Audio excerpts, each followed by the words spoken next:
All right, let's talk about playlists because nearly every one of my clients ask me how to get on them. And honestly, most artists don't actually understand how they work. And if you don't understand the system, you end up chasing the wrong things or just becoming frustrated, which then leads to not leaning into the song or not wanting to push it. Trust me, I know that egos are fragile out here. I'm a millionaire, bro. I'm an entrepreneur. I don't have to prove no one anything. So in this video, I'm going to break down the different types of playlists, the pros and cons of each, how big they actually are, and your real chances of getting on them. So let's get into it. Firstly, you need to understand that there are three main types of playlists. Number one, editorial playlists. These are owned by the likes of Spotify and Apple. You've got Rap UK, Who We Be, Rap Caviar, Rap Workout, which is probably one of my favorites when I work out, usually once a month. With your legs, not your back. Are you lifting? These playlists are huge. They have millions of followers in some cases, especially the ones with more international or US music. Now, here's the reality check, because these playlists are chosen by real people or curators, not to get confused with creators like a lot of people do. And those people are usually looking for momentum. They want songs that are already showing signs of working. So yes, editorial playlists are massively powerful, but they're the hardest to get. Towards the end of the video, I'll put some tips or best practices which I've seen whilst consulting with labels, including Sony, Warner, Universal, and over 1,200 artists which I've worked with. Wow. Number two, you've got algorithmic playlists. And as the name suggests, these are the ones driven by the algorithm and not humans. You've got Discover Weekly, Release Radar, and the Daily Mixes, to name a few. So the algorithm is basically watching listener behavior. Are people saving your song? Are they listening all the way through? Are they replaying it, etc.? If the answer is yes, the platform starts pushing your music to more listeners, including ones that may not have heard of you before. So it's a great discovery tool. And honestly, this is where long-term growth usually happens. You don't pitch to get on these, you earn them. When I'm typically running ads across social media platforms, ultimately, this is what I'm looking to happen. If we send enough organic traffic to the song on Spotify, for example, this should trigger the algorithmic playlist as a real demand.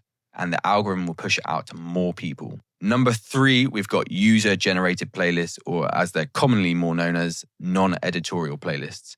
These are made by independent curators, influencers, brands, or just music fans in general. Some are small and some are surprisingly big. For most independent artists, this is usually the best starting point because you can actually reach out and pay for a playlist position and reach those fans of that playlist. But wait! There's more! Hang on to your seat, baby! I've got to mention, though, a couple of weeks back, I was working with an artist and I was going through the back end of his Spotify, and he paid, I think it was just over £500 for a playlist position for, it was one of the rap playlists. And the monthly listeners or the followers, should I say, of that playlist were huge, but in reality, it brought in cool streams. So be really mindful, do your research and test it out. Also, the playlist position itself makes a massive difference. So there's no point in paying, in my opinion, paying for a non-editorial playlist if you're below 10 positions, because it's just not going to move the dial. And I think your money's probably going to be better spent across blog pages, influencers, or ads. Now let's talk about the pros and cons, because each playlist type plays a different role. Editorial playlists, big exposure to a new fan base, or they can reignite your existing fans. Sometimes they trigger algorithmic growth as well, but the downside is they're extremely competitive. And sometimes you're only added for a short period, maybe a week or two, and then you're off. Get out! Unless the track picks up and gains a shitload of radio plays, or it goes viral, or the sales jumping. It's powerful, but not always stable. And another thing to mention is something called the collection rate. If the majority of your streams come from playlists, you may think that's really good and the playlist is bringing in a lot of streams, but that can end up decreasing your overall position after a week or so. Therefore, it's really important to maintain that organic push, because Spotify or Apple don't see much organic demand and they will drop your playlist position. The biggest advantage of algorithmic playlists is consistency. If your data is strong, the platform can keep pushing your music for months. And that's typically how songs quietly grow over time. The downside, however, is you can't force it. You can't DM an algorithm. You have to create the right listener experience. And the biggest advantage of non-editorial playlists, I would say, is accessibility. You can literally Google the playlist or find them on socials, drop them a DM and get the ball rolling. So I would say still give it a little bit of time before you release. Don't be hitting them up on the day. People hit me up on the day. But yeah, a lot of the playlists, just be wary. A few years ago, there was a load of playlists which were just running botted streams. So they were all fake streams. And this can really hurt your Spotify account. They can even lock your account off, for example. Or recently there was I'm sure a lot of you have seen, there's a big artist and his monthly listeners just dipped because Spotify clocked onto the fact that he was using botted streams. But I won't mention any names, obviously. Now let's talk about playlist size because artists get obsessed with big numbers. Yes, some playlists have millions of followers, and then you've got smaller niche playlists with maybe 5 to 50,000 listeners. And here's the truth. A smaller playlist with the right audience can outperform a massive playlist with the wrong audience.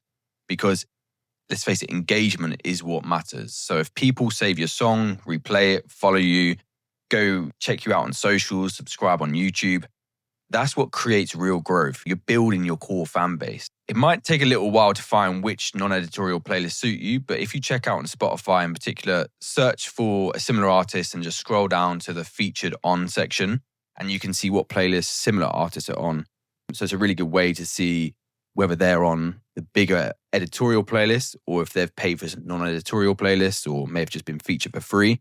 But you can potentially try and get on those non-editorial playlists and have your music seen around those similar artists as well. But we've got to be real about the chances of getting onto these editorial playlists. So if you're an up-and-coming artist, the chances are pretty slim, I'll be real. Usually artists who land them already have momentum, strong data, or industry support. So don't bank on getting these editorial playlists or don't make it your entire strategy or get annoyed when you don't get on them. It's nothing to do with your music. Most people don't realize, and this is actually the main reason why I wanted to do this video, is that if you're fully independent and don't have direct access to Spotify or Apple, the likelihood of success is not impossible, but it's pretty low, to be fair. No chance in hell! So when you sign a distro or a record deal, the marketing team or product managers are actively pitching, as well as the pitch in the back end of Spotify, which I'll show an example at the end of the video, how to actually pitch it yourself. But they'll be having real conversations, and sometimes this is weeks out of a release and convincing the curators to playlist it.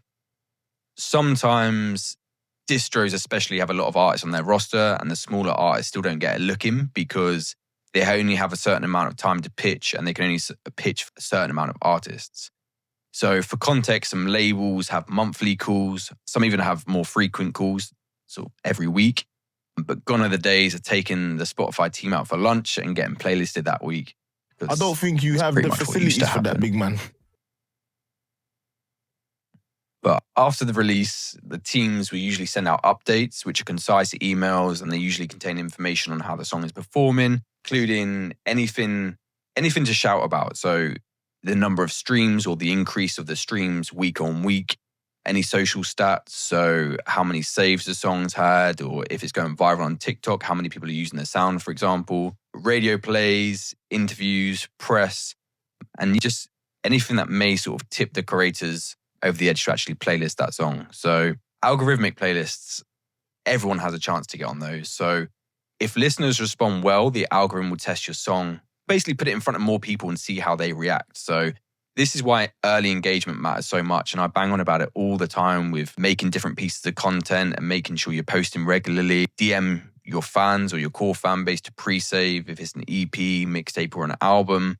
Getting those iTunes pre-orders because it gives you ammunition to actually prove to Spotify and Apple that there's actual demand for this song before the release. So when it comes to Friday at midnight or whenever the playlist is updated, you have more of a chance if you can show that there's a load of iTunes pre-orders compared to not doing that. So as I mentioned, that's usually something a product manager or marketing manager at a label would do. And if you don't have that contact for Spotify, the chances of you being able to showcase that information, demonstrate that there is demand, is just can't do it. And that's why I just wanted to be real in this video and just sort of say to people, these editorial playlists really can bring in a lot of streams, but without distro, it's just very difficult. So Here are some actual playlisting tips that you can use. Number 1, pitch your music through Spotify for artists and do it as early as possible. You try and give it at least 10 days, but ideally 2 weeks prior to release. Don't bother just saying, this is a great song. Give context. What is the vibe? What's the story? Who's it for? What are the previous coverage you've had, whether you've released a song in the past? So, for example, if you've had previous playlists or radio support, make sure that you add that in. If you've been featured on any other playlist in the past, make sure you add that as well. And if you've never pitched before, you can access it in the back end of your Spotify or Apple for Artists. Another tip for you is focus on strong early engagement. So whenever your song drops, you want real listeners, people who actually like the music. So as I mentioned, the saves, the shares, people listening all the way through. Make sure you're actively getting your fans, get into your Instagram broadcast channels, mailing lists, and get them to play it from the jump. And therefore, you're going to see more. Spotify is going to see a spike on day 1, and they're more likely to do something about it.